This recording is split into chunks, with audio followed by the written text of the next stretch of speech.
Hi, welcome to my channel. In this video, we're going to learn how to blur the background of a subject in Adobe Premiere Pro using the new Object Max tool in Adobe Premiere Pro. So to begin with, we have to duplicate our clip. To do this, we're going to press Alt and drag our clip. Or if you're using a MacBook, you're going to use Command and drag the clip on top. So I'm using a Windows laptop, so I'm going to click Alt and I'm going to drag on top. Oops. Like so. So after we create our duplicate, we're going to turn this layer off and we're going to focus on this. So now we're going to move to the Object Max tool and we're going to hover it around our subject to select our subject. So now we select our subject to create a mask.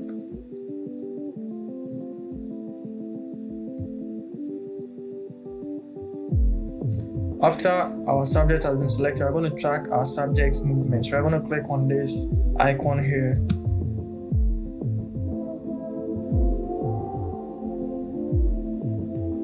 So after our subject has been tracked, we're going to move it below the opacity tab to separate it from the background. So that's what we're going to do now. And you can see that our subject has been separated from the background. So now we're going to turn the layer beneath on, click on it, and move to the Effects tab, like so. We're going to search for the Gaussian Blur effect. We're going to drag it onto this clip.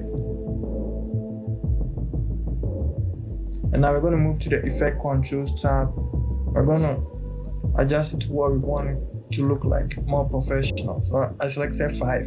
You can see how this looks like. Yeah. So that's how easy it is. If you do not have the Object Max tool, it's because you've not updated your version of Premiere Pro. So you can only access this by upgrading to the current version, and you can do the same effect easily without using After Effects or any complex tool or even any plugin. So just upgrade your software and you're good to go. Thanks for watching this video to the end and see you in the next video.